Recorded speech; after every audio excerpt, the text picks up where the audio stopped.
Hello friends, welcome to astro classes Silvassa. मित्रों, बालाजी वेद वास्तु एवं ज्योतिष विद्यालय सिलवासा में आप सभी का हार्दिक स्वागत है। तो अनेक योगाध्याय बृहद पराशर होरा शास्त्रम, इसका अध्ययन हम कर रहे हैं और अनेक योगाध्याय में हमने शुभ शुभ योग है ना, शुभ शुभ योग तक का अध्ययन हमने कर लिया है। ठीक है ना, 6ठे श्लोक तक का हमने अध्ययन कर लिया है।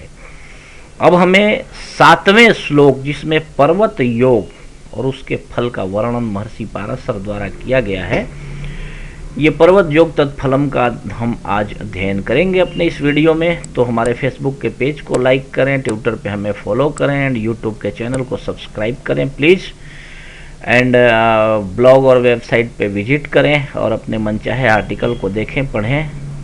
ठीक है, एंड कॉल करें हमें इस नंबर पे आप अपॉइंटमेंट के लिए, और ऑनलाइन अपॉइंटमेंट ले करके हमारे अकाउंट में हमारा फ़ीस डाल करके, बड़ा ही नॉर्मल फ़ीस है अभी नए वर्ष पे, है ना, सिर्फ 1100 रुपया।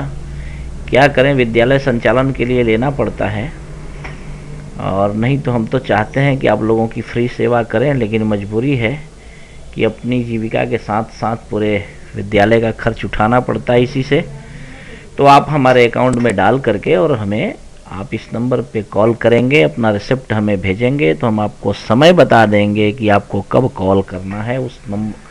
उस टाइम पे आप कॉल करेंगे, आप जो पूछेंगे हम आपका इतना हेल्प कर सकते हैं कि इस फीस के अंदर जो आप पूछेंगे हम आपका पूरा का पूरा सोल्यूशन करके देंगे। ठीक है, आपकी जन्म कुंडली दिखानी हो तो बड़ी से बड़ी कुंडली बनवाने के लिए आप हमें कॉल कर सकते हैं, है ना। घर का वास्तु दिखाने के लिए आप फोटो खींच करके अथवा इमेजेस, वीडियो, नक्शा अगर आप हमारे पास भेजेंगे तो हम उसको देख करके यहाँ से आपको फ़ोन पर ही वास्तु का सोल्यूशन कर देंगे। ये नंबर व्हाट्सएप पे भी है, अगर आप व्हाट्सएप पे जुड़ना चाहते हैं तो मैसेज करें। तो आज के हम अपने प्रकरण की ओर चलते हैं। ठीक है, पर्वत योगः।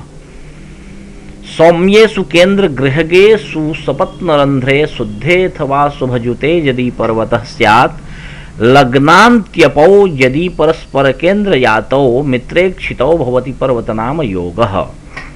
महर्षि पाराशर कहते हैं कि यदि सपत्नरन्ध्रे 8वें और 7वें और 8वें घर में शुद्धे एकदम बिल्कुल खाली हो, अथवा शुभयुते, है ना, अथवा शुभ ग्रहों से युक्त हो, ठीक है, तथा सौम्येषु केंद्र गृहगेषु, कोई शुभ ग्रह किसी केंद्र में बैठा हो। ठीक है ना, आप अच्छे से समझ लेना। फिर आप, क्योंकि पर्वत योग का जो फल होता है वो तब आप बता पाएंगे अथवा जान पाएंगे अथवा उसका एनालिसिस कर पाएंगे आप, जबकि आप ये जान पाएंगे कि पर्वत योग बनता कैसे है कुंडली में। यदि पर्वत योग कुंडली में है तभी तो उसकी सार्थकता है ना, आपके लिए अथवा आपके यजमान के लिए अथवा किसी के लिए भी, है ना। तो पर्वत योग बनता कैसे है ये जानना है सबसे पहले आपको। तो महर्षि पाराशर कहते हैं कि सौम्येषु केंद्र गृहगेषु, किसी केंद्र में कोई शुभ ग्रह बैठा हो।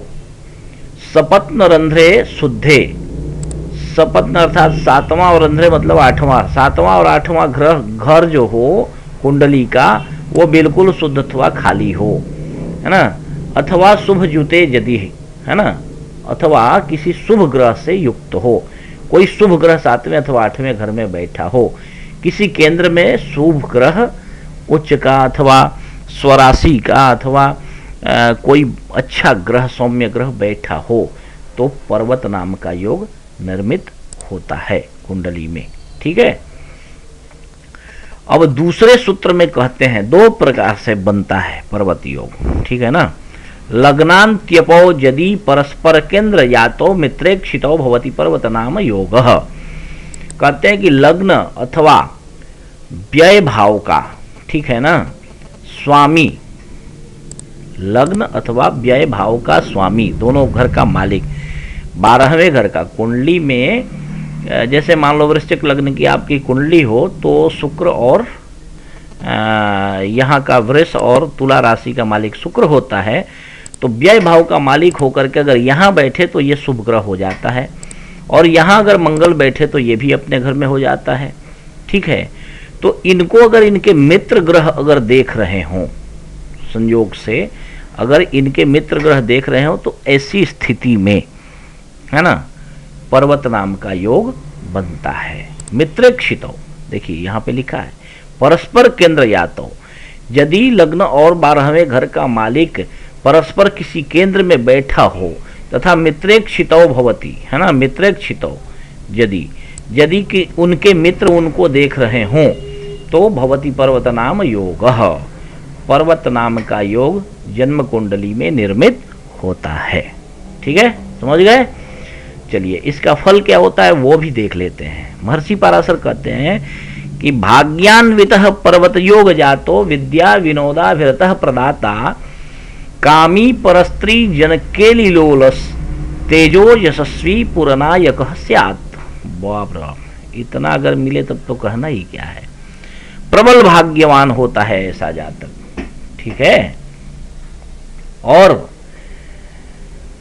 विद्वान होता है, विद्या विनोदाभिरतः प्रदाता, है ना, परस्त्र केली जनलोल तेज लोलस केली लोलस तेजो यशस्वी पुरनायक स्यात्। किसी नगर का राजा होता है, यशस्वी होता है, हाँ, और कामी भी होता है।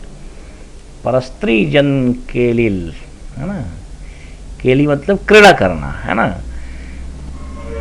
परस्त्री जन के साथ, परस्त्रियों के साथ भी क्रीड़ा करने वाला, हाँ, और तेजस्वी होता है, यशस्वी होता है, पुरनायक होता है, राजा होता है, ऐसा व्यक्ति इस योग में उत्पन्न होने वाला। चलिए आज का हमारा प्रकरण पूर्ण हुआ। अगले प्रकरण में हम काहल योग और उसके फल का वर्णन करेंगे, है ना, और विस्तृत करेंगे। तो thanks for watching, bye and take care. Thanks.